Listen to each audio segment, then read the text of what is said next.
Mi intención no es descubriros la pólvora.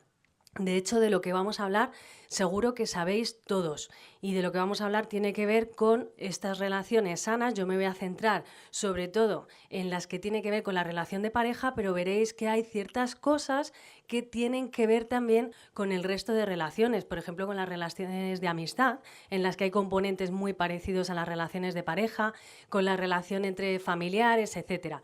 Este va a ser el recorrido que vamos a ver. Este es el índice de lo que vamos a ver en esta hora y pico, ¿vale? En la primera parte, que dice así, de la atracción al amor como tarea, lo que voy a hacer es como un mapa de cuál es el recorrido hacia el que nos dirigimos. Porque es verdad que cuando hacemos un viaje podemos coger el coche y podemos, bueno, pues tirar a la aventura, ¿no? A donde nos lleve el destino, donde nos lleve nuestro corazón, donde nos vaya acompañando el aire. Pero siempre es interesante, o podría ser más interesante, saber hacia dónde nos dirigimos, aunque luego las rutas puedan ser distintas. Pero necesitamos tener una previsión de cuál es esa ruta. Entonces, esta primera parte me va a servir, o este primer punto me va a servir para que todos tengamos esa misma hoja de ruta, ese mismo mapa. Esto luego es más fácil verlo o tener una visualización así como más gráfica que luego vivirlo. Por eso digo que igual pueden suscitarse luego ciertas dudas, ciertas inseguridades. En la segunda parte, lo que vamos a hacer es partir de un lugar. ¿De quién partimos? Del amor propio o el recto amor de sí, que es como le llamo yo, como le llama Santo Tomás, y me gusta más porque en esta sociedad, en este tiempo en el que vivimos, hablar de amor propio puede ser o muy positivo o muy negativo. ¿Vale? Entonces, para que todos hablemos o entendamos a qué nos referimos, partiremos de ahí. Y luego ya las 3 etapas que vamos a hacer en este camino. ¿El amor es ciego? No lo planteamos así, porque es verdad que hay veces que podemos tener esa sospecha, sobre todo cuando además estamos en una relación que nos suscita muchos interrogantes. ¿Esto es normal? ¿No es normal? ¿En qué momento estamos? ¿Si hay que dar un paso más? ¿No hay que darlo? Entonces, todas estas cosas nos pueden hacer pensar que uno tiene como cierta incapacidad para ver y juzgar su relación. En la segunda etapa, el noviazgo como escuela de amor. Ya veréis, y ahora lo explicaré, que cuando hablo de amor no me estoy refiriendo solo y exclusivamente al amor entre novios, sino a algo mucho más maduro, más responsable. Y luego la última parte, ese deseo de permanencia. Estas 3 serán como los pasos más grandes. Es verdad que en el que más me voy a detener probablemente sea en el del amor es ciego, porque además os voy a pedir colaboración. Es decir, vamos a hacer una encuesta para que yo tenga un poco un sondeo así a bote pronto de qué es lo que vosotros sabéis o pensáis acerca de lo que tiene que ver con la relación de noviazgo, con la relación de pareja, y luego a la luz de vuestras respuestas también iré avanzando en este tema. ¿Sí? Bueno, ¿creéis que es necesario hablar del amor? Porque como decíamos antes, es un poco como el oxígeno, es un poco como lo que vivimos en el día a día. De hecho, desde que nacemos, de manera incondicional, nuestros padres nos quieren y nos acogen y respondemos de esa manera, digo, incluso natural a ese amor de los padres. Es verdad que en la medida en la que vamos tomando conciencia de nosotros mismos y del otro, ¿no? Como seres individuales, pues se va transformando esa relación. Pero lo cierto es que es algo que sería como caminar. El niño echa a andar por sí mismo. Tarda un poquito más que algunas otras especies, pero lo cierto es que está dentro de su repertorio innato. Empieza a caminar en el momento que está así programado y además se va ayudando de los elementos que tiene a su alrededor, de los padres, etcétera. Pero caminar, echamos a caminar. Pero sí que podemos aprender a caminar mejor, ¿no? Como nos enseña el fisio, sobre todo cuando llegamos a cierta edad, o como cuando uno tiene algún trauma, ¿no? O se rompe la pierna y necesita unas muletas. Entonces yo creo que sí que hoy en día es necesario hablar del amor, no solo porque es algo que nos afecta a todos, sino porque es cierto que a veces andamos un poco torpes. Andamos un poco torpes, hay muchas teorías, pero yo creo que así la más principal por la sociedad en la que estamos es porque el estilo de comunicación ha cambiado mucho. Y ha cambiado mucho, no voy a entrar en si es mejor o es peor, pero es verdad que tenemos que adaptar esa visión que tenemos de lo que es el amor a esta comunicación. O mejor dicho, adaptar el estilo de comunicación a lo que es el amor, porque en sí mismo lo que hay en el corazón de las personas no cambia. Desde el momento en el que el hombre empieza a ser hombre hasta el final de su existencia y nuestra extinción, vamos a decirlo así, lo cierto es que lo que hay en nuestro corazón es lo mismo. Y es que la persona está hecha para amar y ser amada. Y por eso, en mi experiencia, tanto en escuela, en institutos, aquí en la universidad, cuando hablo con algunos de vosotros e incluso en la consulta donde soy terapeuta familiar, de lo que me doy cuenta es que prácticamente el 100% de las heridas que traemos y de las consultas que se hacen tienen que ver con el amor. Es decir, no es que el amor por sí mismo y por definición duela, pero sí que es verdad que las heridas afectivas, las que tienen que ver con el amor, son las que más nos revuelven, son las que más nos traumatizan, las que más huellas no dejan. Por eso es importante en este tiempo que hablemos del amor. Y vamos a dedicarle un espacio muy pequeño, pero esto es algo que podemos ir hablando y revisando de manera puntual en nuestra propia vida, pues con el que tenemos al lado, en cómo nos relacionamos con el otro, de qué manera está sustentada esta relación que tengo con esta persona, etc. Así que vamos a la primera parte. Dice ahí de la atracción al amor como tarea. O sea, es algo que hay que currarse, vamos a decirlo así. Aunque tiene una parte que es, como decíamos, como innata, tenemos una parte que es refleja, que en la que nosotros casi no participamos, sino que responde nuestro cuerpo. Lo cierto es que podemos aprender, ¿no? Como decíamos al principio, a amar más y mejor. ¿Cuáles son los puntos claves de esta primera parte? Dice ahí que el enamoramiento es un fenómeno afectivo, es decir, en el que colaboran sentimientos, emociones, nuestra propia sensibilidad, la historia de aprendizaje que traemos de nuestra familia, etcétera, etcétera, que parte de una atracción inicial. Todos estamos aquí porque al principio nuestros antepasados se fijaron el uno en el otro. Hubo esa atracción, hubo ese acercamiento y estamos aquí todos. Pero es verdad que son tres cosas distintas, la de la atracción, la del enamoramiento y lo que llamaremos amor maduro. Bueno, pues este enamoramiento está llamado a pasar de ser afectivo a ser también efectivo, es decir, no solo algo meramente sentimental o solamente en lo que entra en juego emociones y sentimientos, sino que también tienen que ponerse en juego inteligencia y voluntad. Y además esta voluntad, que está un poquito muchas veces en un segundo plano, muy infravalorada, tiene en el último paso un peso y un papel fundamental, ¿vale? Todo esto, por supuesto, se consigue y se logra a través del conocimiento mutuo y de esa disposición voluntaria y, por supuesto, libre de estar en esta relación, de apostar por esta relación, etcétera. ¿Sí? ¿Tenemos un poco claro cuáles son los puntos claves? Bueno, pues esto se traduce en que existen 3 niveles en el proceso amoroso o 3 etapas en el proceso amoroso.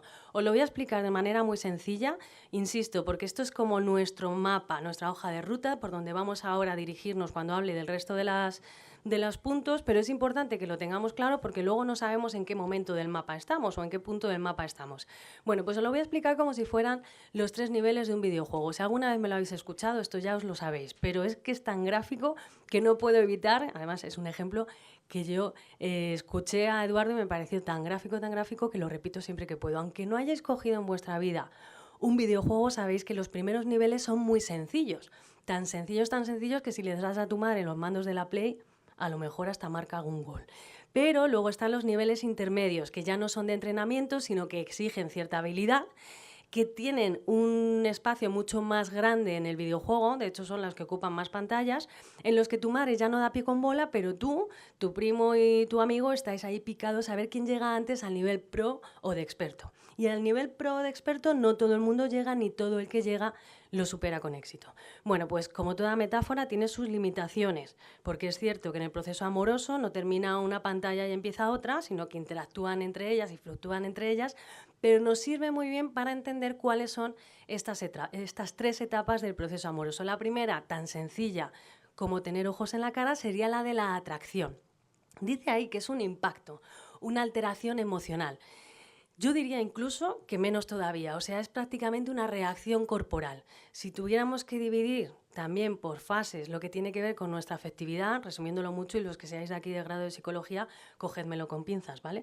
Pero podríamos hablar de que el grado más básico es el de la sensibilidad, frío, calor, hambre, etcétera, etcétera. Luego estaría el de las emociones, el de los sentimientos y el del estado de ánimo. Bueno, pues la atracción andaría ahí entre la sensibilidad y las emociones. De hecho, a veces es que ni siquiera entran en juego estas emociones, pero sí que es verdad que genera un impacto en la persona y en su afectividad que en muchas ocasiones sí que se sí que da lugar a esa emoción que nosotros reinterpretamos. Ahora lo explicaré más despacio.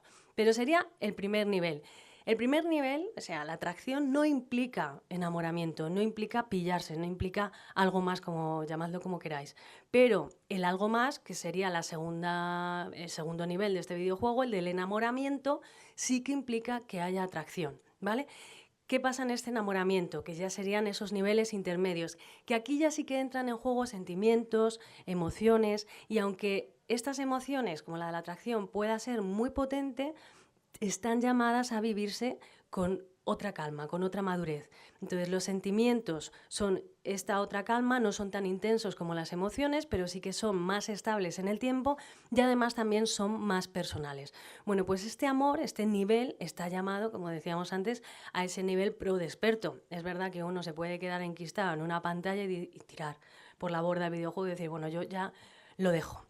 ¿Vale? Porque es verdad que hay muchas veces que las relaciones se rompen o uno ve que tienen caminos distintos o que no avanza, se ha estancado y puede ser que haciendo una revisión te des cuenta de que te has acostumbrado a esa persona, pero lo cierto es que no tenéis tantas cosas en común como parece. Entonces, esta segunda fase debería estar llamada a esto, ¿no? A un horizonte al que nos dirigimos en común. Y ese horizonte, nivel pro de experto, tiene que ver con el amor maduro.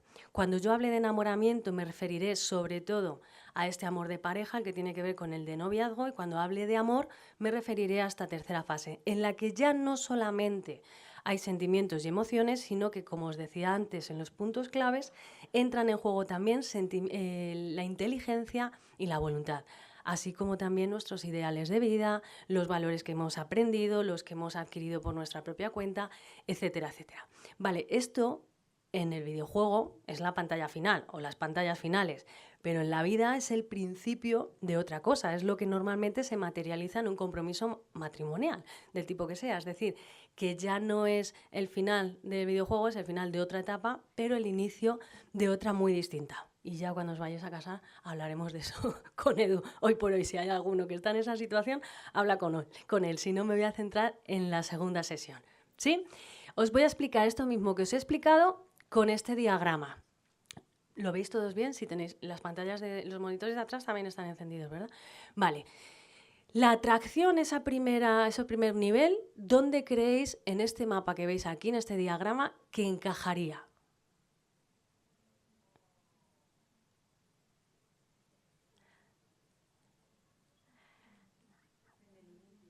¿Quién habla? Levantad la mano, por fin. En el inicio. Muy bien. ¿Y hacia dónde se dirigiría?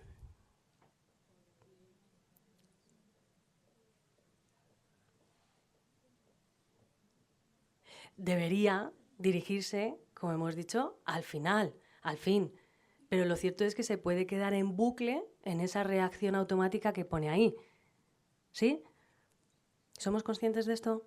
Es decir, hay una realidad que me impacta, hay una persona que me resulta atractiva, y no una, puede ser que existan 20. Eso genera en mí una respuesta, normalmente una emoción intensa, la de atracción sexual. Ahora bien, esta reacción o esta emoción, mejor dicho, necesita de alguna forma entrar en diálogo con nosotros y ser satisfecha. Es decir, genera en nosotros una respuesta automática. Me gusta más hablar de reacción, pero puede generar en nosotros una respuesta automática. Si yo tomo decisiones en función de esa emoción, me puedo equivocar, porque las emociones, decíamos, son muy intensas, pero son menos estables en el tiempo. Y puede ser que yo esté tomando decisiones en ese bucle de ahí, desde el inicio hasta la valoración automática, sin llegar al tercer paso, que es el de la valoración consciente. ¿Quién es el que define este proceso? ¿Quién es el que me saca, por así decirlo, de ese bucle? Pues es el fin al que yo me dirijo.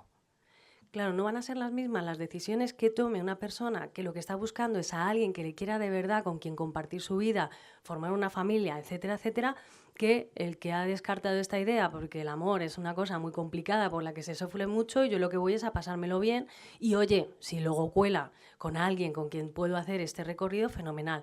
Porque es verdad que muchas veces lo que vamos a hacer es quedarnos en ese bucle. Es cierto que esto nos pasa con muchas otras cosas, ¿vale?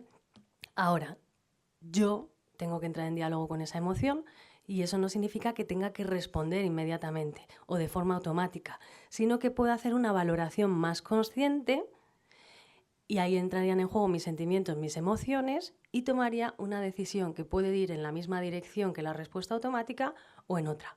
¿Vale? El noviazgo, si tuviéramos que situarlo, se situaría ahí, en esa valoración más consciente.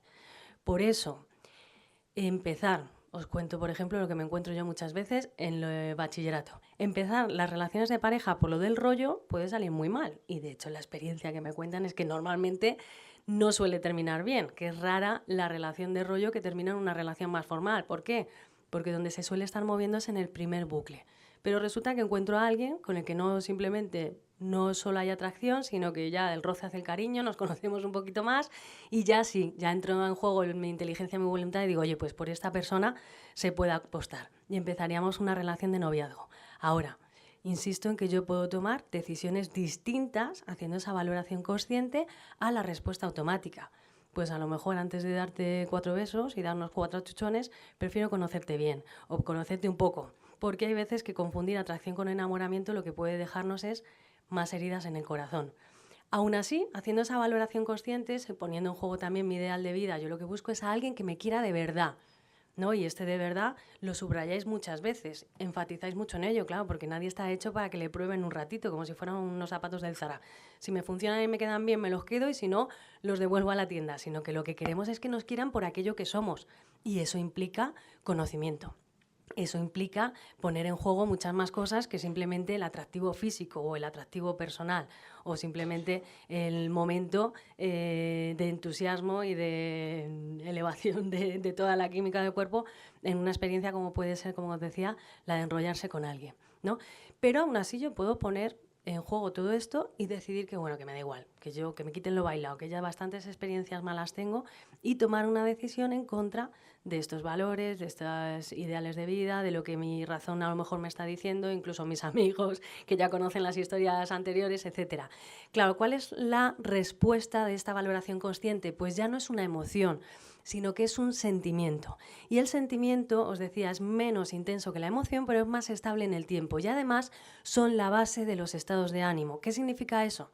Pues que en la medida en la que yo tomo decisiones en contra de mis propios valores, de mis propios ideales, que eso va dejando huella en el corazón, lo cierto es que mi estado de ánimo se va a ir asemejando a esos sentimientos que probablemente, si son del tipo la vida no merece la pena, el amor no merece arriesgarse por él, o no soy suficientemente atractiva, o todos los chicos o todas las chicas son iguales, etcétera, etcétera, pues probablemente mi estado de ánimo en lo que tiene que ver con las relaciones tenga un rasgo más negativo, más pesimista, que si lo estuviera viendo de otra forma.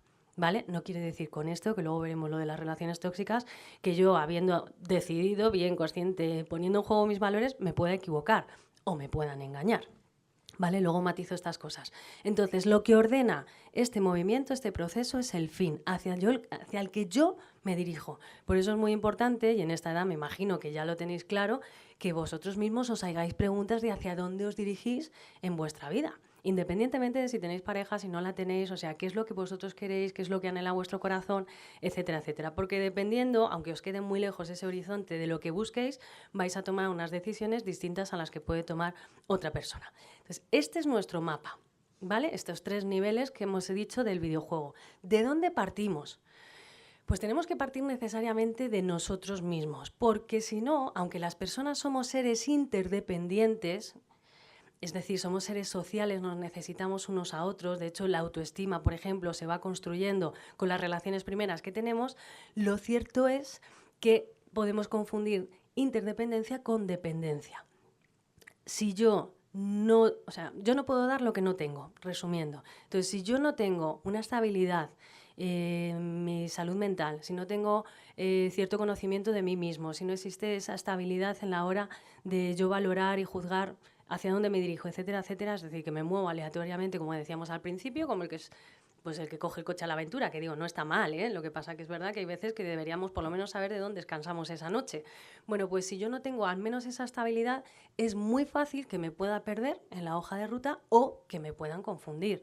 O que yo ponga al final en manos de otra persona mi viaje. Es decir, que se generen esas dependencias que no son sanas.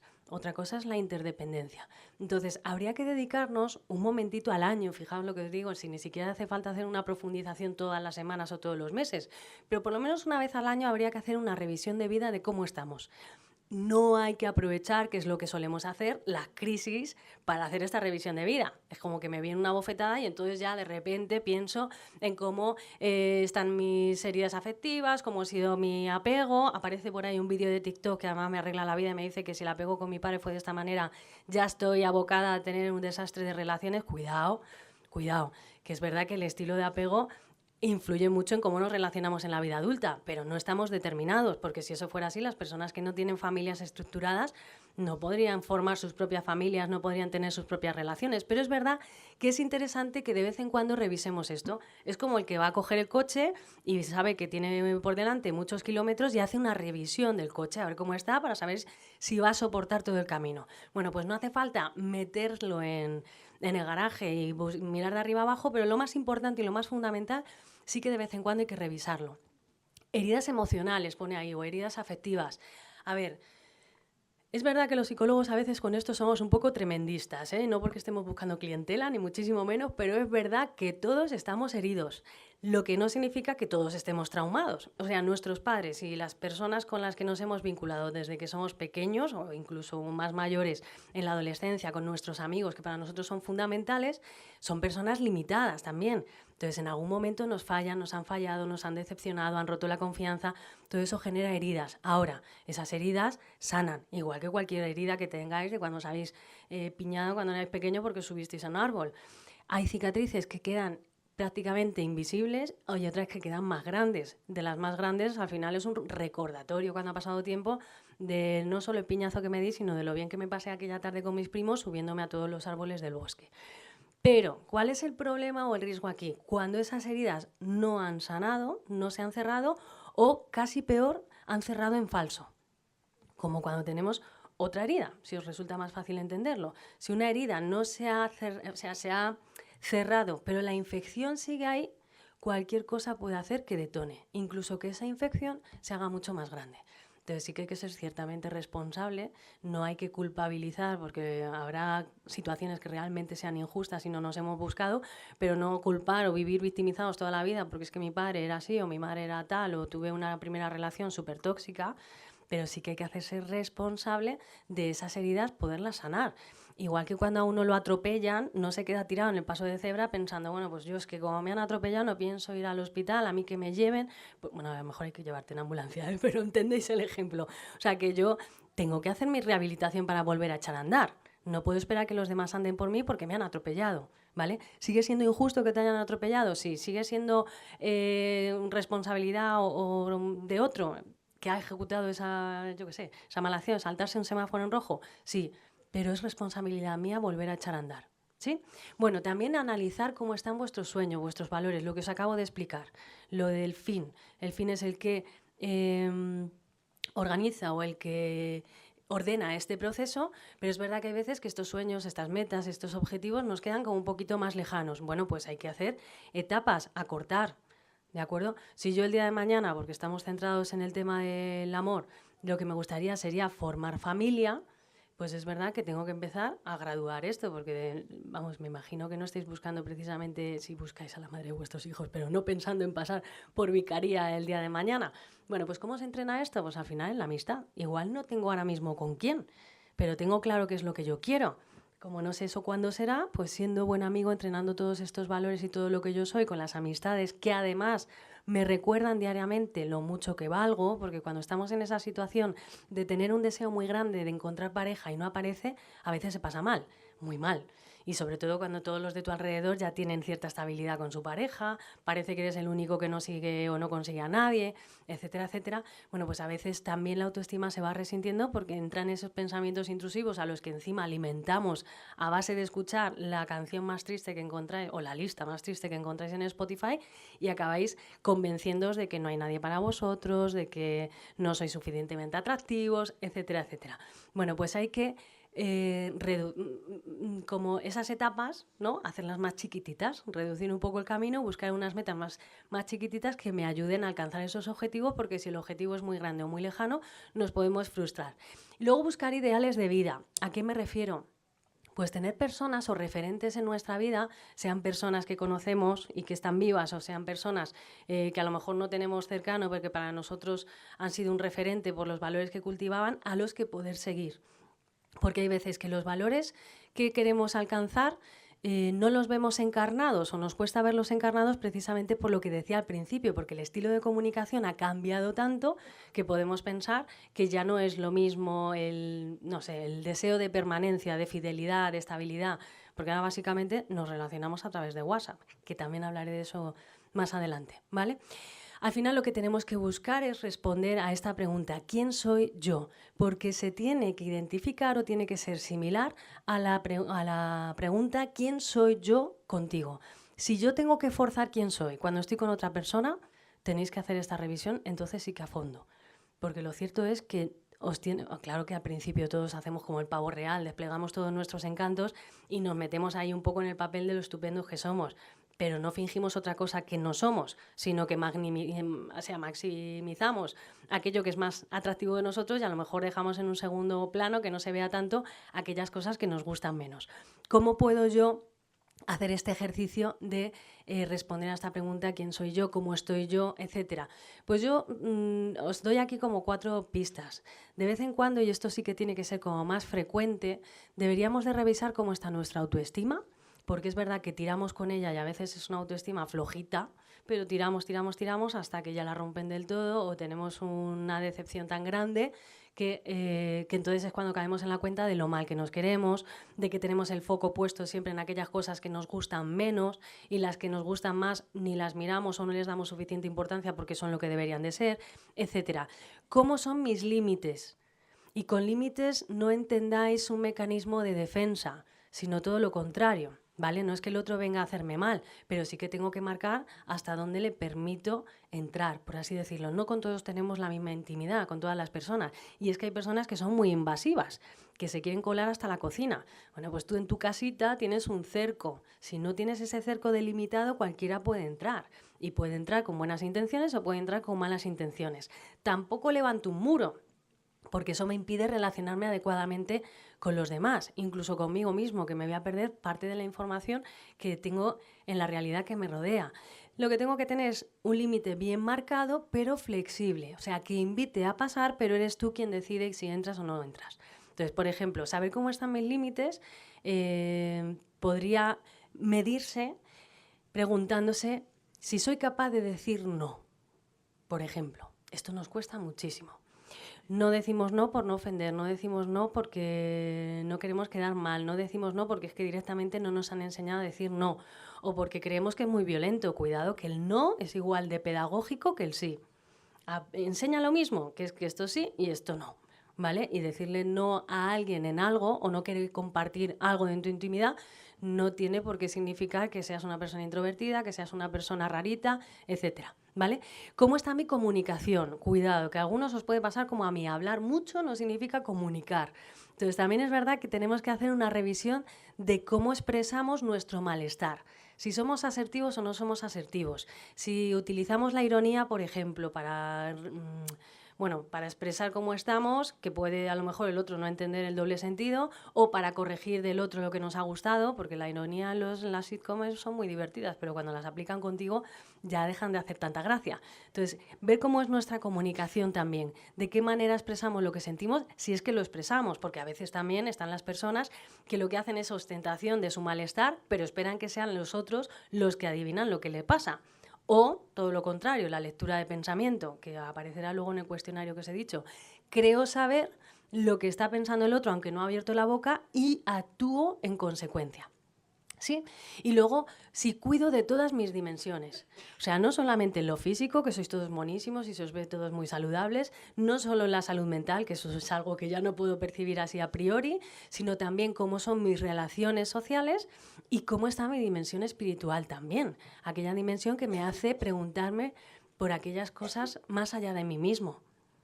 ¿Sí? ¿Entendéis un poco a lo que me refiero con dimensión espiritual? No necesariamente me refiero a lo que tiene que ver con la manera, a lo mejor, en la que otras personas viven su religión, su fe, etcétera, sino esa dimensión que es universal de todas las personas que les lleva a trascender más allá de sí mismo. Estas preguntas que llamamos más filosóficas y que tienen que ver también con ese deseo del corazón de ser feliz y que esa felicidad, a ser posible, sea eterna o lo que entendáis por eternidad hasta el final de los días, bueno, pues eso tiene que ver con la dimensión espiritual y también hay que cuidarlo. ¿Sí? ¿Crees que el amor es ciego? El 76% de las respuestas que hay enviadas ahora mismo cree que sí. De verdad que cuando hice la encuesta pensé que iba a estar más empatado, pero bueno. Luego igual me podéis dar vuestras razones también de por qué. De hecho, en la siguiente pregunta, los que habéis respondido que sí, se os preguntaba, ¿merece la pena entonces estar abiertos al amor? Y el 97% de los que habéis respondido que sí, creéis que sí. El 2% creéis que no. Si el amor no es ciego, ¿por qué entonces se habla muchas veces y se identifica, como pasa con la mayoría de los que habéis respondido, al amor con la ceguera? ¿Por qué hay personas que están en relación, que estamos viendo los demás desde 5 kilómetros que se van a estrellar y resulta que siguen en esa relación? Ponéis baja autoestima por el aspecto de alguien, porque hay un mínimo amor, o sea, que están a lo mejor por comodidad. Entran en juego muchos factores, efectivamente, quería que fuerais un poco más explícitos, pero sí, entran en juego muchos factores. El mínimo positivo, dependencia, o sea, de manera más concreta habéis dicho, es ciego cuando la relación no es sana, nos cegamos y aferramos a cualquier aspecto positivo, aunque haya muchas malas por miedo a perder lo mínimo positivo. Para mí no lo es, ya que se tienen muchos factores en cuenta para llegar a enamorarse de alguien. Hay personas que se encuentran metidas en bucles de lo que es difícil salir. Este se ha enterado muy bien de la primera parte, ¿eh? Por las personas que no tienen conocimiento aún. Entiendo que os referís por inmadurez, y esto es verdad.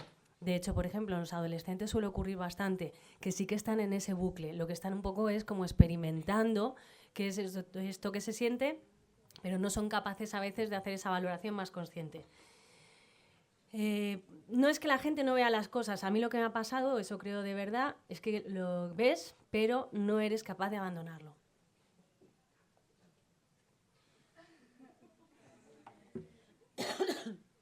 Esa puede ser la dependencia de la que hablábamos antes, ¿eh?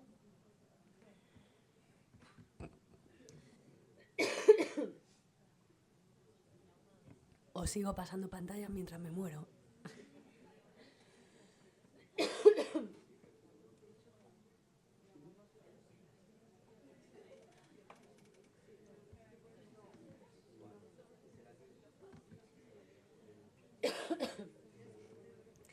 Esta, aunque sea así en un susurro, ahora recupero la voz, os lo prometo. También la voy a comentar, me llama muchísimo la atención que creáis que el amor verdadero duele. Es verdad, y eso sí que es cierto, que cuando las personas son importantes para nosotros, nos duelen más, pero que identifiquéis el amor verdadero con el dolor es cuanto menos llamativo, por lo menos desde mi punto de vista, ¿vale? No sé si porque tenéis... No me hagáis levantar la voz, que no puedo. Luego ya. No sé si porque tenéis identificado aquello que se ha dicho muchas veces, ¿no? El que bien te quiere te hará llorar, que no es verdad. O porque es cierto que cuando nos decepciona a alguien a quien queremos, el dolor es más hondo, pero no necesariamente el amor verdadero duele, ni tiene que doler. Te duelen las decepciones, pero no el amor, te duele el desamor. ¿Entendéis un poco por dónde voy? Vale. Bueno, y las demás supongo que sí que habrá más disparidad, ¿no? Si os resulta en los primeros contactos con la persona con la que habéis quedado más importante o menos el atractivo físico, el personal, que haya o no haya ese feeling o esa conexión, que exista más o menos fluidez en la conversación, que te mira a la cara o los ojos, que tome la iniciativa para volver a quedar o para seguir, por ejemplo, que no haya vacíos, que no haya silencios y que la conversación sea más o menos fluida, que hable más de sí mismo o que hable menos, que te haga más preguntas a ti y hable menos de sí, que tengáis los mismos gustos, que tengáis las mismas opiniones, etcétera, etcétera, ¿vale? En la siguiente A lo que me refiero es cuando ya estás en la relación de noviazgo, qué cosas consideras que son importantes y más o menos los ítems son parecidos. Y la última es qué cosas son para ti más tolerables en una relación. No sé si esta la habéis respondido, supongo que sí que habéis sido sinceros, de hecho con eso cuento, pero si la habéis respondido de manera consciente. Me refiero a que es verdad que nadie tolera, o no deberíamos de tolerar, que se levante la voz, pero lo cierto es que cuando estamos enfadados lo primero que nos sale es gritarle al otro, pero vamos, y cuanto más puedo gritarle y despeinarle, muchísimo mejor, porque tendemos a pensar que es una forma, ¿no?, de poner un límite, y no es lo mismo elevar la voz y modular la voz, por así decirlo, que gritar. ¿Vale? El gritar muchas veces tiene que ver más con una respuesta, como hemos dicho antes, automática. O sea, estoy respondiendo desde la emoción, desde la herida, desde aquello que me está suscitando de repente esa situación que tengo contigo, esa realidad que tenemos contigo. ¿Vale? Levantar la voz, sí que es verdad que hacer una inflexión de voz muchas veces impone autoridad para marcar un límite, pero son cosas distintas. Bueno, ya le echaré un vistazo a esto. Quedaos con lo que cada uno ha respondido y os voy a responder yo a la pregunta que teníamos entre manos. ¿Es ¿el amor es ciego? Lo que no sé es por qué ahora no avanza esto.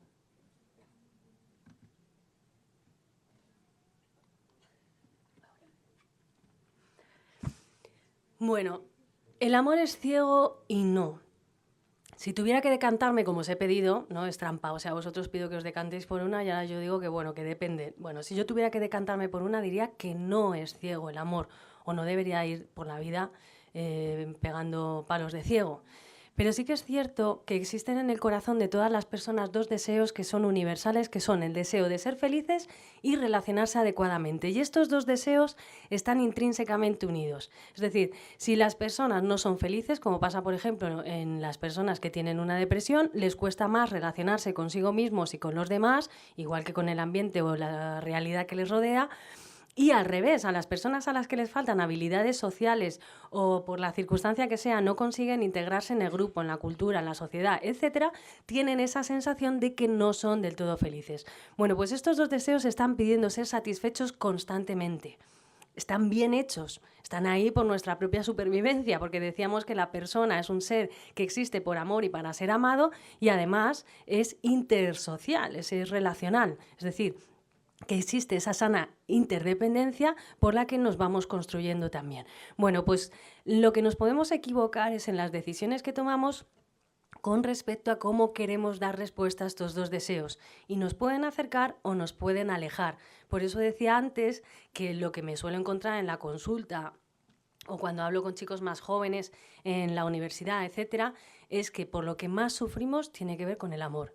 Porque mis padres no me entienden, no me quieren bien, porque no me aceptan tal y como soy, porque mis amigos quedan aparte y no me lo dicen, o sea, me siento despreciado, porque pues yo qué sé, porque me ha dejado el que creía que era el amor de mi vida, porque no encuentro al que creo que debería ser el amor de mi vida, porque no me veo bien, no me quiero bien. O sea, al final todo lo que tiene que ver con ese amor son heridas grandes y lo que nos hace más sufrir.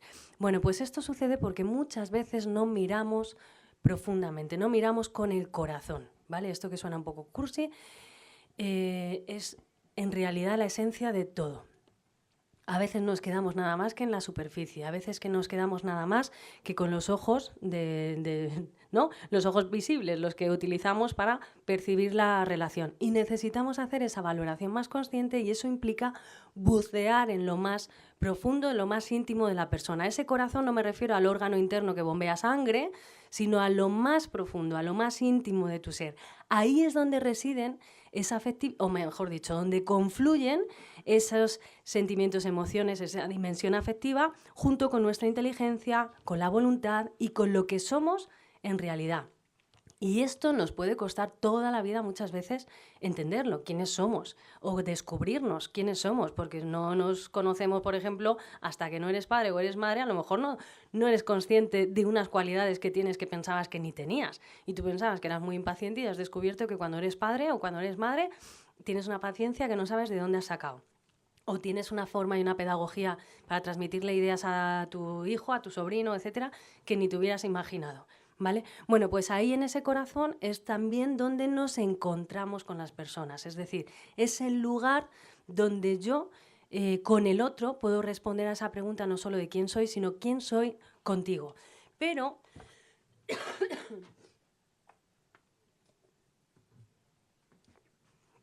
decía, en el proceso amoroso es verdad que yo creo que la atracción lo tenemos todos claro en qué consiste, pero en el enamoramiento, os decía antes, no termina una etapa y empieza otra, sino que fluctúan entre ellas. Bueno, pues la atracción y el inicio del enamoramiento tienen esas pantallas comunes, por así decirlo. Y además tienen varias cosas que son similares en los dos casos. La primera es que es algo que no es voluntario, que es algo que me sucede, que yo no me busco.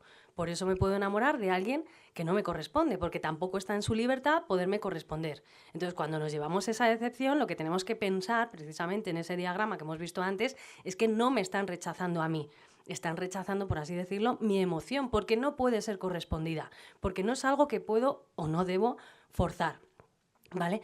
Me puedo enamorar de alguien que no es para mí, porque tiene pareja. Imaginar, o sea, ¿me puedo enamorar del novio de mi amiga? Pues hombre, sí, es una faena, pero te puede pasar. No soy responsable de lo que siento, pero sí de lo que hago con lo que siento. Entonces, si yo me enamoro de alguien que no es para mí porque ya tiene pareja, lo que no hago es entrar a romper esa pareja, ¿no? Esto, por ejemplo, a mí en las series, sobre todo americanas, me llevan los demonios. Seguro que tenéis algún ejemplo. Yo el que tengo así como más reciente, porque le estaba dando una vuelta otra vez a esta serie, porque yo no sé por qué es. Mi marido se aburría y volvió a poner la de cómo conocía a vuestra madre. Tú díselo, se va a casar, está a medio minuto del altar, pero tú díselo, porque si no se lo dices, no es libre para decidir si realmente quiere casarse con él o romper su relación de no sé cuántos años y el compromiso que va a formalizar para irse contigo. Oye, que no hay que romper nada, ¿eh? Que las cosas tendrían que fluir de manera natural. Bueno, y me puedo enamorar, o sea, me puedo enamorar de alguien que no me corresponde, de alguien que no es para mí, porque tiene pareja, o de alguien que no me conviene.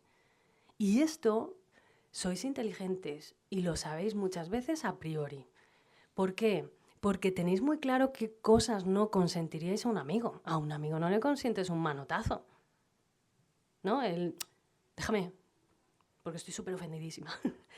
A un amigo no le consentirías un insulto, que ya sé que por aquí, porque os escucho, ¿no? Os llamáis de cualquier manera para referiros, en vez de por vuestro nombre, pues por cualquier otra cosa. Que yo a veces que pienso, si están de broma y de buen rollo y se insultan así, no me quiero imaginar el día que se enfaden.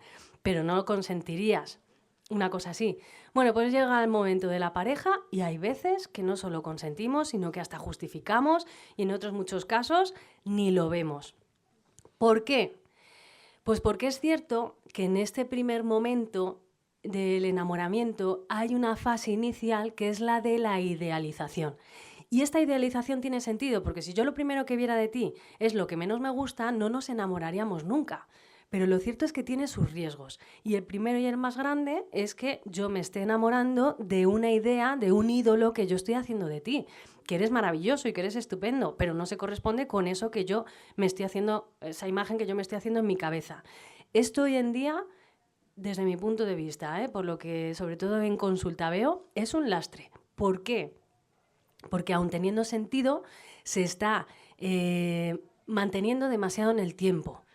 Sobre todo porque las relaciones cada vez son más virtuales. O sea, no me voy a meter en cómo tenéis que ligar, ni si tenéis que descargar no sé qué app o no qué tal, pero cuidado con lo de ligar por el chat, especialmente al principio, porque en esta fase de idealización se mantiene mucho más en el tiempo y es más fácil que yo me haga una idea equivocada de quién es la otra persona a través del chat.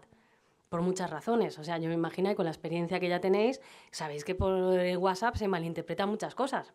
Te falta información, la información que a ti te falta la suples con tu imaginación, constantemente.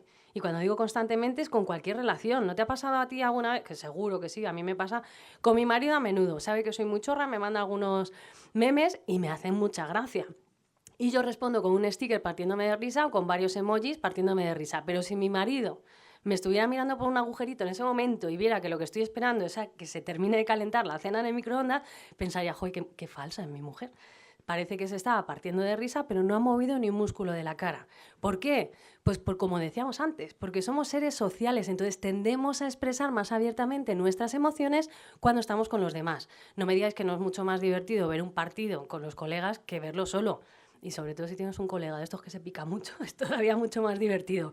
O cuando estás viendo un vídeo divertido en TikTok, pues es verdad que hay algunos que tenemos la risa floja y te tronchas de risa, pero es mucho más divertido cuando se lo estás enseñando a tu amiga y sabes el momento en el que llega la parte graciosa y te estás riendo ya antes de tiempo.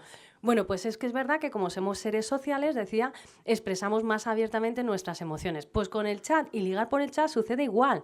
Lo que yo no veo, me lo imagino. Y me lo imagino de manera coherente en función de lo que a mí me apetecería que fuera.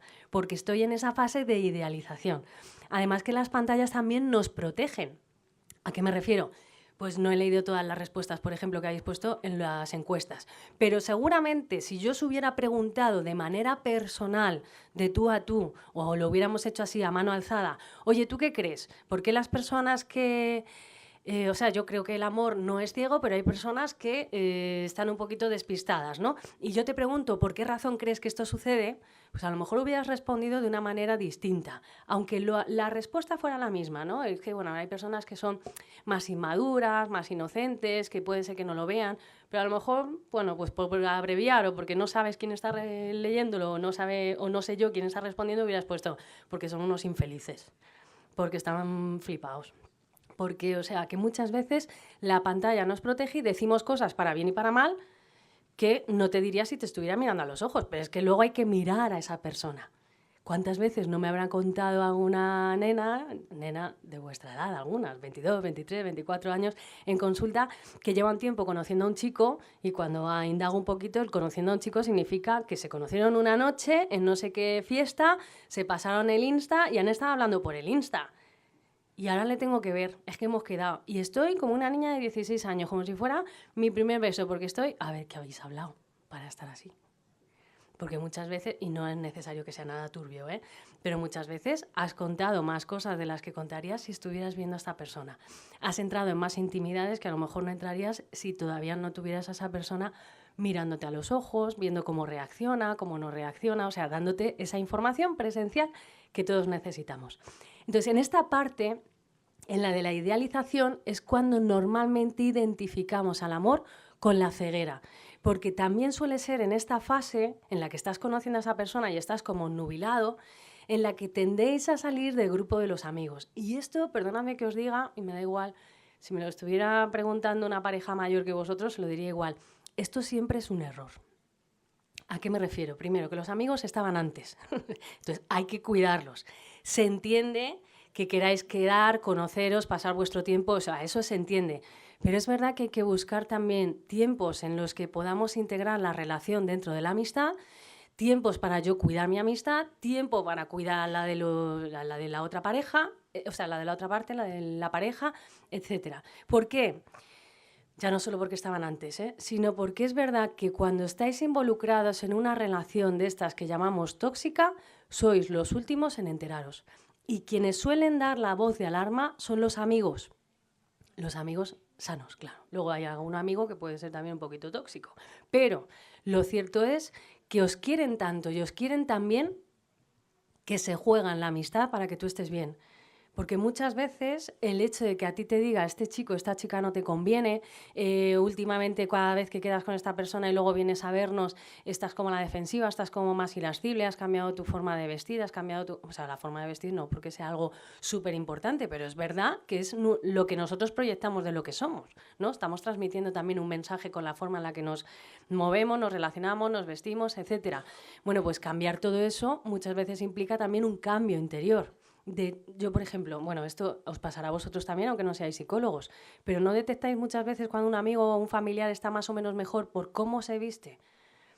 O por cómo está andando, si está más erguido, si está más encogido, porque muchas veces te da pistas del malestar que hay interior solamente por el lenguaje corporal, ¿vale? Es más, y ahora que se han puesto tan de moda, y seguro que aún nos conoceréis, por Instagram se ha puesto muy de moda personajes que están muy cultivados, o sea, que son expertos en detección de mentiras, bueno, en lo que es el estudio del lenguaje corporal. ¿Os suenan algunos de estos? Jordi Rechi de esto. Bueno, pues se ha puesto muy de moda porque es que es verdad, no porque sea lo más importante, pero cuando hay contradicción entre lo que yo veo y lo que me están diciendo, siempre nos quedamos o le damos más peso a lo que vemos. ¿Qué sucede? Pues que, como estamos diciendo, la mayor parte de nuestra comunicación en el día a día se ha convertido en algo más virtual y menos presencial. Cuando una cosa que yo estoy leyendo en el chat no se corresponde con lo que luego presencialmente veo, que es que me interesas mucho, estoy súper enamorado, esto es no sé qué, pero luego quedamos, no me miras a la cara, o estás constantemente con el chat, o estás más pendiente de lo que pasa alrededor que de mí, esa contradicción genera a mí muchas dudas de si lo que dices es verdad o no es verdad. Que a lo mejor sí que es verdad y esa persona es hiperactiva y está pendiente a todos los estímulos de alrededor, o es una persona muy tímida y no consigue mirarte a la cara, ¿vale? O le cuesta más al principio, que ser tímido no es un problema, ¿eh? Pero es verdad que hay personas que, siendo más tímidas, recurren a lo mejor al chat como una forma de llegar a la persona, pero tiene todos estos riesgos, especialmente, insisto, en el primer momento, en este de idealización, porque os podéis involucrar en una relación tóxica y sois los últimos en enteraros. Y cuando ya os estáis enterando es cuando ya habéis empezado a justificar, cuando habéis empezado a, pues eso, a minimizar, ¿no? O ya os habéis adaptado, como decía ese compañero o esta compañera.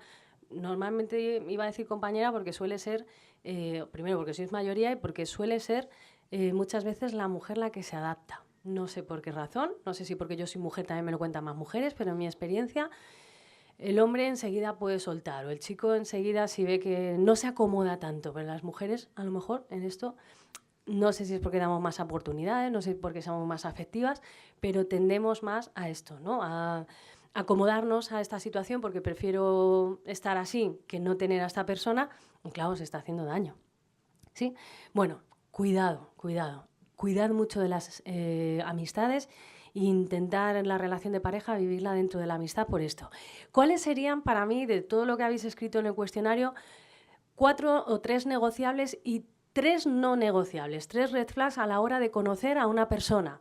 Pues las que os estaba diciendo serían negociables: la timidez, que tengamos gustos u opiniones distintas, por ejemplo, pues, en temas a lo mejor de política, en temas de ecología, cuestiones a lo mejor como más mundanas, o en temas como más cotidianos, o tener temperamentos distintos. Pues una persona a lo mejor mucho más pausada como mi marido y yo, que soy un polvorín. Pues hombre, hay que aprender a complementarse y a leer al otro, pero lo cierto es que hasta tiene ventajas, porque en algunas situaciones tendrá que ser él, que es más calmado, el que aborde la situación, y en otras necesitamos a alguien a lo mejor más explosivo que le pueda decir al obrero que está haciendo mal las cosas. Bueno, que tengo una situación así parecida ahora. Entonces dependerá, ¿no?, de lo bien que nos conozcamos, que demos oportunidad al uno al otro para enfrentar a lo mejor la situación que como pareja tenemos. ¿Vale? Entonces, eso podría ser algo negociable, sobre todo porque es verdad que en las primeras veces, por ejemplo, las personas que son más tímidas pueden dar la sensación de ser personas como más ariscas, de ser personas más introvertidas, pero a lo mejor no es así, o inseguras, y a lo mejor no es así, simplemente es esa timidez me ha a lo mejor limitado a la hora de hacerte preguntas que me gustaría hacerte, pero en la tercera sesión ya te está preguntando, ¿no? Porque quiere conocerte verdaderamente. De distintos gustos o preferencias, o por ejemplo, que de primeras no haya esas maripositas, o no haya un flechazo, o no haya una conexión, no sé cómo esperéis vosotros que sea, pero muy potente. Porque es verdad que decíamos al principio que la atracción es esto, es un impacto en la afectividad de la persona, en la sensibilidad de la persona. Y es verdad que a veces pensamos que si no hay ese impacto tan grande, pues es que no hay atracción, o que esto no va más adelante. Pero es que depende de tantas cosas, de cómo estés tú de receptivo al atractivo de las demás personas. Depende de si traes una preocupación en mente o no. Depende de muchísimas cosas, de cómo te ha educado a lo mejor la sociedad, por así decirlo, ¿no? Porque es verdad que en todas las series, en los libros, en las redes sociales, lo que vemos, ese primer momento de enamoramiento es súper pasional muchas veces, ¿no? Y como muy acusado, pero es que no siempre es así. Y eso no significa que la otra persona no me atraiga. Entonces, sí que es verdad que la atracción no implica enamoramiento, o sea, que vaya a haber un paso más. El enamoramiento sí que implica que esta persona me resulte atractiva, pero es verdad que al principio puede ser que esa atracción no sea tan notable como la esperamos, ¿vale? Y digo que puede depender de muchos factores. Entonces yo sí que daría más oportunidades, no con intención de forzar, es decir, bueno, pues voy a darle un beso, ¿no? Aunque no me apetezca mucho, no me llame la atención, pero vamos a darnos un par de besitos a ver si esto, como me pone, resulta que lo puedo traducir en atracción. Porque igual lo que estáis haciendo es forzar algo y luego a la otra persona que sí que se engancha le tenéis que decir que no era para tanto, ¿vale? ¿Cuáles son para mí las red flags más? Hay más, pero las más importantes, según lo que os he preguntado en el cuestionario. que tenga conductas o comportamientos tóxicos. De esto seguro ya sabéis muchísimo y tenéis claro, vuelvo a insistir, qué cosas no admitiríais de vuestras amistades, por tanto tampoco se van a admitir en la pareja. Que haya distintos valores o ideales, eso sí es importante. Que tengamos distintos gustos, distintas preferencias, distintas opiniones en algunos temas, pues bueno, al final es que cada uno es de su padre y de su madre, e incluso nuestras opiniones según vamos madurando, creciendo, teniendo más conocimiento a lo mejor de un tema, pueden ir variando. Pero los valores y los dos, si tú quieres ser honrado y la otra persona todo lo contrario, o sea, quiero decir, a lo mejor no te dice, no, yo no quiero ser honrada, pero es verdad que no me importaría para obtener éxito ser menos transparente o ser una persona más deshonesta, etcétera, pues es verdad que no tenéis ningún futuro. Entonces los ideales y los valores sí tienen que ser parecidos, ¿vale? Idénticos. Bueno, sí, idéntico prácticamente. Otra red flag, las adicciones o dependencias, ¿vale? Aquí, importantísimo, desde mi punto de vista, porque con el rollo de la tecnología también se ha incrementado mucho. La adicción a la pornografía o el consumo de pornografía, aunque no haya adicción, sí que es verdad que desde mi punto de vista sería un no negociable importante, ¿vale? Aquí es verdad que hay también algunas comillas, vamos a decirlo así. No es lo mismo una persona que es consciente de que no le está haciendo un bien, pero ha adquirido un hábito y está intentando dejarlo de lado, que una persona que justifica este consumo. ¿Por qué digo que la pornografía nunca es un bien? Pues tanto para el chico que la ve, porque la mayoría está dirigida al varón, aunque hay mujeres que también consumen pornografía, lo que pasa que suelen ser motivaciones distintas. En el caso del hombre suele ser buscando un estímulo mayor para la satisfacción sexual y en el caso de la mujer suele ser como fuente de información. Esto es como pretender aprender a conducir viéndote las 4 o las 6, o yo no sé cuántas películas ya tienen las de Fast and Furious. O sea, el coche igual lo arrancas, pero es probable que en la primera rotonda te estrelles. Pues esto sucede igual. O sea que la pornografía al final lo que hace es reducir la mirada de tanto del hombre y de la mujer a los atributos físicos, tanto de uno como en el otro, en este caso sobre todo de la mujer, reducirla únicamente que a un trozo de carne, vamos a decir así, para el disfrute del hombre, y eso tiene consecuencias a nivel emocional y tiene consecuencias también a la hora de relacionarnos con el otro. Yo me imagino que todos aquí conocéis a Billie Eilish, os suena, por lo menos. Pues esta chica, está por ahí la entrevista, yo he visto algunos trozos en TikTok y sigue circulando, pero esta chica, no sé si fue en el año de la pandemia o el posterior, porque estábamos todos con el tema del COVID y pasó un poco desapercibido, pero esta chica concedió una entrevista en la que reconocía que llevaba consumiendo pornografía desde los 12 años. Los padres de esta chica me imagino que sabéis, igual que ella, que son artistas, entonces ella no estaba matriculada en un colegio, en un instituto, porque los padres se tenían que ir moviendo en los estados según le iba saliendo trabajo, entonces estudiaba desde casa, pero no tenía ningún tipo de supervisión o de control parental. La cuestión es que, por lo que fuera, la pornografía llegó a su vida y consumía, por lo visto, frecuentemente pornografía.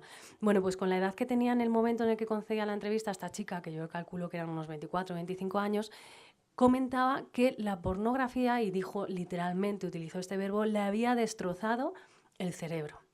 Porque es verdad que el daño, como en cualquier otra adicción, en el cerebro es real. Pero, sobre todo, ya lo que se refería era a que estaba teniendo síntomas de estrés postraumático. ¿Sabéis lo que es, más o menos? Son estos pensamientos, bueno, no solamente los pensamientos invasivos de una situación que ha sido traumática que provoca en la persona respuestas emocionales muy intensas como si acabara de vivir o estuviera viviendo en ese momento lo que le sucede. Bueno, pues el trauma que ella tenía y por el que estaba medicada y tenía pesadillas y síntomas de depresión, etcétera, etcétera, era porque se había dado cuenta con la madurez que tenía entonces de que en sus primeras relaciones sexuales había consentido comportamientos que no tenían nada que ver con una relación sexual. Es decir, eran agresiones sexuales. Pero como eran consentidas, y es eran consentidas, claro, no era del todo libre. Ella pensaba que era lo que tenía que vivir, era lo que tenía que dar al chico, o lo que ella misma estaba buscando, porque el único referente que tenía era el de la pornografía, ¿vale? Por eso digo que entre las adicciones, por supuesto, hay muchas más que todas son bandera roja, pero el del tema de la pornografía, sobre todo lo menciono porque está bastante extendido.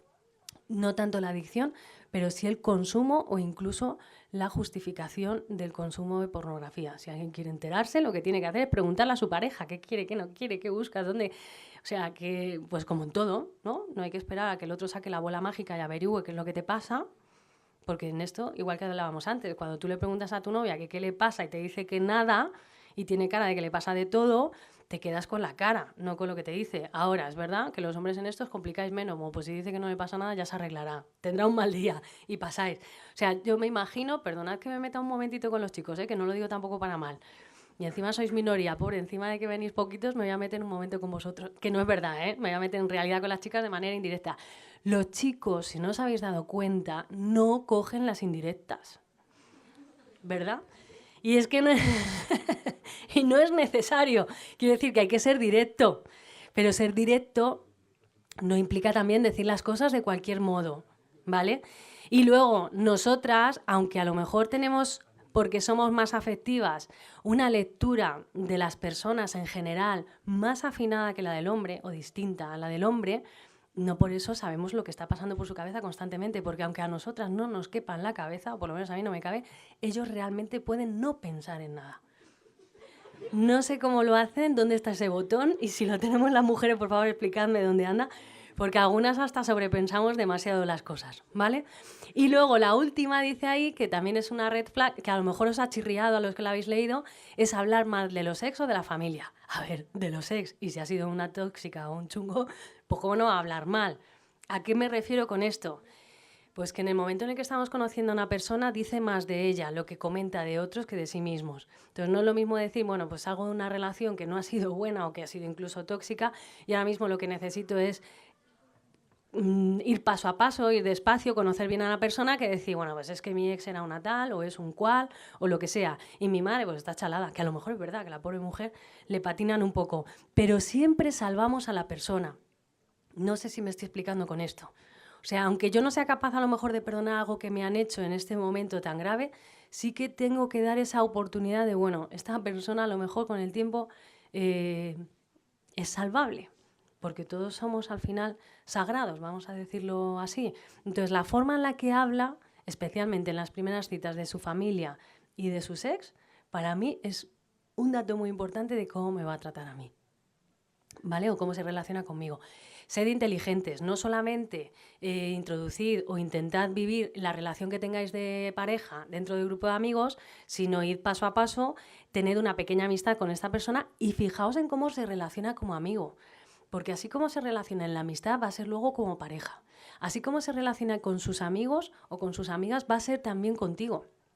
Porque si a 20 es capaz de manipularlos, de tenerlos en un hilo, que no saben si están bien, si están mal, o sea, generar dependencia en ella, etcétera, etcétera, contigo te va a dar la vuelta como un calcetín. ¿Sí? ¿Dudas o preguntas hasta aquí? Que se puedan hacer en alto. Bueno, pues rápidamente, para no entretenerme más, que prefiero dejaros espacio y ya nos quedan 8 minutos.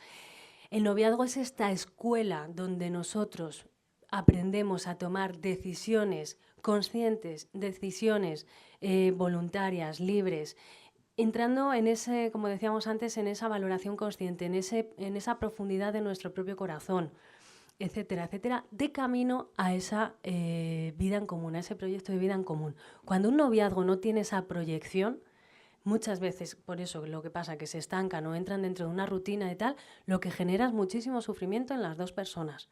Normalmente en la que está más acomodada, ¿no? Porque se da cuenta de que al final de lo que se ha enamorado no es de la persona, sino de la situación de estar con alguien que está presente en tu vida, que se preocupa de vez en cuando contigo, con quien tienes con quien hacer planes, con quien, etcétera. Pero lo cierto es que eso a la larga genera muchísimo más dolor en la persona. Entonces, ¿cómo podemos revisar cómo está nuestro noviazgo, la pareja con la que estemos? O podemos hacer una revisión de las antiguas parejas para no quedarnos solo con lo tóxico o lo negativo, sino con sacar una moraleja de lo positivo. Cuidado, por cierto, ahora que he dicho esto es importante también.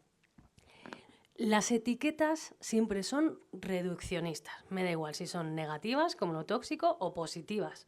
del carácter que queráis ponerle, ¿vale? Son muy buenas porque nos sirven como ejemplo para entender qué es lo que nos gusta, lo que no, lo que buscamos y lo que no, pero digo que son muy reduccionistas porque podemos tender a pensar que lo que a mí no me gusta es tóxico, lo que a mí me pone de mal humor es tóxico, tengo un padre tóxico porque me dice lo que tengo que hacer en casa. Hombre, es que es su casa. Y a lo mejor todavía, si vivimos bajo su techo, tendremos que aceptar las normas de convivencia y lo que nos pide. Tendremos que negociarlas porque ya somos adultos y a lo mejor verá que tu padre es un poco cuadriculado, pero es verdad que porque no me gusta, no me funciona o no me viene bien o lo hemos dejado, no tiene por qué ser tóxico. ¿Vale? ¿Esto lo entendéis? Yo se lo explico a los chavales de la siguiente manera, que también os viene bien. Tú te vas al Goico o en vuestra hamburguesería preferida y acaban de sacar la hamburguesa esa maravillosa que te ponen además súper editada, que te entra por los ojos, como te traga cualquier persona, y te la pides porque quieres probarla. Y no solamente según llega al plato te das cuenta de que no tiene nada que ver con la foto de lo que tú has pedido, sino que cuando la pruebas te llevas una decepción terrible. Pero vas a hacer el esfuerzo, le voy a dar otra oportunidad. Al final te acabas comiendo hasta las patatas, pero no vuelvo a pedirla, ¿vale? Pues una relación que no funciona sería como esa hamburguesa que no te ha gustado, ¿vale? Para que lo entendamos. O a lo mejor te ha gustado hasta el último bocado en donde te han puesto el chile que has dicho que no te pongan, ¿sí? ¿Qué pasa con las relaciones que son tóxicas? Que a ti te ponen la hamburguesa, te comes la hamburguesa aparentemente está muy buena, pero no te das cuenta de que estaba intoxicada por lo que sea que contiene, la carne está podrida, ha entrado por contaminación un producto que te ha alterado, hasta que estás desconfigurado y tienes las tripas del revés o incluso estás ingresado. Pues con las relaciones tóxicas pasa igual, son más graves porque lo cierto es que pueden desconfigurar a la persona hasta el punto de que se resiente la autoestima, se resienten los valores que yo tengo, se resienten las relaciones que tengo con las personas que eran importantes para mí, familia, amigos, compañeros de trabajo, estudios, etcétera, etcétera. Entonces, hay veces que no te das cuenta hasta que estás desconfigurado. Y es más, como pasa cuando consumes algunos tóxicos, ¿no? Como si comes muchas nueces de Brasil que tienen mucho selenio. A ver, no es exactamente así literal, pero te vuelves radiactivo. Pues a veces el tóxico luego eres tú. Esto, por ejemplo, en chicos muy jóvenes, que son más inmaduros, pasa mucho. Un chaval que era pues, más o menos majo y estaba en la edad en la que tenía que estar y con la madurez que tenía que tener, con sus 16 añitos, entra a salir con una niña más tóxica, un poquito mayor que él, encima también le manipula como quiere y luego se convierte en el más tóxico de todo el instituto. Porque si a mí me han tratado así, será así como tiene que funcionar o simplemente por venganza. ¿Vale? Pero es verdad que podemos asumir, bueno, y no os cuento nada cuando las relaciones tóxicas son con familiares muy cercanos, que yo puedo haber asumido como lo más normal de este mundo, castigar con indiferencia durante un mes a una persona por una tontería que te molesta, sí, pero hombre, hay una desproporción grande. Entonces, cuidado, por eso es importante lo de la revisión de vida. Todas estas preguntas que os pongo aquí las podemos revisar. ¿Cómo está nuestra comunicación, incluidas las pantallas? No digo que no haya que usarlas, digo que al principio pueden tener sus inconvenientes y durante la relación también. O sea, hay cosas que tenemos que comunicar, pero si hay que arreglar algo, discutir algo, se discute en presencia, los dos juntos. ¿Cómo nos relacionamos con nuestras familias y amigos? Si fomentamos la independencia, o sea, el espacio cada uno personal, ¿no? Pues los hobbies que tú tenías antes de que llegara esta persona o los que has adquirido nuevos y que para ti son importantes, o el terapeuta te ha dicho que todos los días camines 30 minutos para liberar ansiedad y a tu pareja le parece que es una tontería, pero para ti es importante, etcétera. Y luego los proyectos también conjuntos. Aunque a ti te guste el fútbol y a mí el baloncesto, pero unas veces iremos a ver partidos de fútbol, otros de baloncesto o buscamos proyectos en común, ¿vale? Si fomenta nuestro crecimiento personal, el que te haga aspirar a ser mejor persona, ¿vale? Ya es estupendo. Pero eso que llamamos ahora, que ya os digo, lo de las etiquetas, los psicólogos, la mejor versión de ti mismo, no es que tengas 150 versiones, no tienes un trastorno de personalidad múltiple, pero sí que es verdad que si estás llamado, vamos a decirlo así, a ser un 10, no seas mediocre y no te conformes con un 7. Si estás llamado a tener un 7, pues no te pongas en las expectativas ser un 10. Y esto supone un trabajo importante de aceptación, de saber y conocer cuáles son mis virtudes y cuáles son mis limitaciones. Y con la otra persona igual, ¿no? Como hasta dónde podemos llegar en esta relación ahora mismo y si tiene este futuro o no tiene este futuro, porque no merece a lo mejor la pena estar prolongando una relación con alguien con quien a lo mejor no tenemos ese horizonte en común. si priorizamos el bien del otro. Esto que puede sonar a lo mejor un poco, según como lo miréis, raruno, ¿no? Lo de cómo que priorizar el bien del otro. Ya estamos, ¿no? Con el que, bueno, esto lo hacéis constantemente con vuestras amistades. Tú tienes este día, un día de bajonazo que te mueres y además con razones para estar así. Pero viene tu amiga, que según la ves llegar, tiene la cara torcida, los ojos rojos y tal, y se te olvida tu bajonazo porque te preocupa el otro. Bueno, pues a esto es a lo que me refiero. Tendemos a mirar y a buscar y a desear el bien del otro, por encima muchas veces del nuestro, pero por propio amor, no por sometimiento, no por dependencia, sino por puro amor. Por lo que os decía antes, yo no puedo dar lo que no tengo. Si yo tengo esa estabilidad en mí, aunque yo esté de bajón, puedo entregarme a esta persona. Es decir, renunciar en ese momento a lo que yo estoy experimentando y preguntarte. Luego están los amigos, las amigas, o incluso la pareja, que te preguntan, no por cortesía, qué te pasa, pero luego a ellos les pasa siempre algo muchísimo peor, o no es para tanto lo tuyo, pero lo suyo sí. Entonces, cuidado que también a veces tenemos algunos amigos con comportamientos un poco rarunos. Y luego, si dialogamos y resolvemos los desacuerdos con madurez. Dialogar y discutir en este contexto serían lo mismo. Hay que aprender también a discutir, porque es verdad que se discute y no es un problema, sino que es una vía de llegar a un acuerdo, y porque a veces ponemos nuestra propia sensibilidad o nuestro propio apego por delante, es por lo que hay encontronazos, pero el encontronazo debería llevarnos a un encuentro, ¿vale? Por eso es importante también lo de la asertividad. Bueno, ese deseo de permanencia, todos, cuando tenemos una relación que es sana y que es buena, no le vemos final, o por lo menos no nos lo planteamos. Pues esto debería ser igual con el enamoramiento, con el noviazgo. ¿Cómo sé yo si estoy con la persona adecuada? Si esta relación tiene futuro o podríamos estar en el mismo camino y en la misma dirección hacia ese horizonte que hemos dicho que es el nivel pro del videojuego, pero que en la vida real luego es el principio de otra cosa. Pues es verdad que entran en juego todas las cosas que os he dicho, es verdad que habría que ver otras muchas más cosas, pues eso, los valores, pero 3 pistas importantes. Si esa persona te ayuda, como acabo de decir, a crecer y a ser mejor persona, si te impulsa a soñar nuevas metas, nuevos proyectos, es decir, no te estanca, pero no solo en la relación, sino a ti en tu propia vida personal, te eleva a querer buscar más sueños, más metas, las tuyas personales y en conjunto, y además te une incluso más a las personas que para ti son importantes, oye, enhorabuena, porque seguramente estás en una relación muy buena, incluso la mejor relación que puedes tener en este momento. Si cumple estos 3 criterios, acordaos de las azafatas de vuelo. Si te eleva, si te proyecta y si te abre a los demás, ¿vale? Pues si cumple estos 3 criterios, adelante. Si uno de los 3 no lo cumple, incluso lo dudáis, yo os diría que os lo replantearéis, porque es verdad que a veces os acostumbráis, luego echaré un vistazo a ver qué habéis puesto en los cuestionarios. Si alguno quiere la encuesta, me escribís, ¿vale? O escribís al instituto y os la puedo pasar para que veáis los resultados.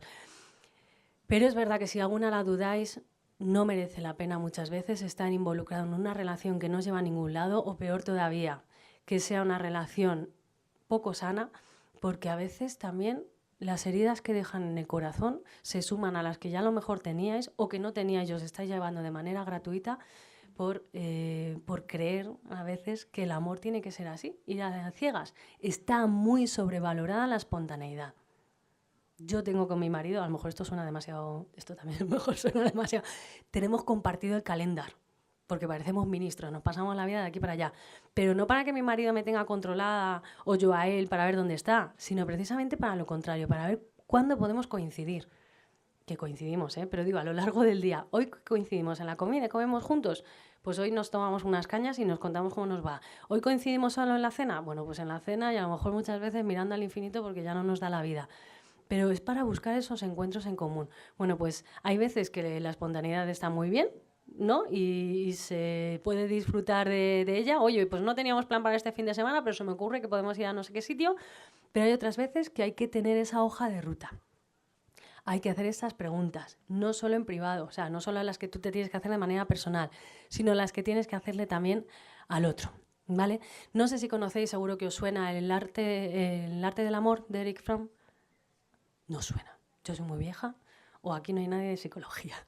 Bueno, da igual. Decía este autor que amar a alguien no es meramente un sentimiento poderoso y muy potente, o sea, no es solamente esto que experimentamos a flor de piel en el corazón, esas mariposas, esas palpitaciones, etcétera, sino que es sobre todo una decisión. Por eso vuelvo a insistir en que no somos emociones o sentimientos con patas, sino que hay que poner en juego también nuestra razón y nuestra voluntad.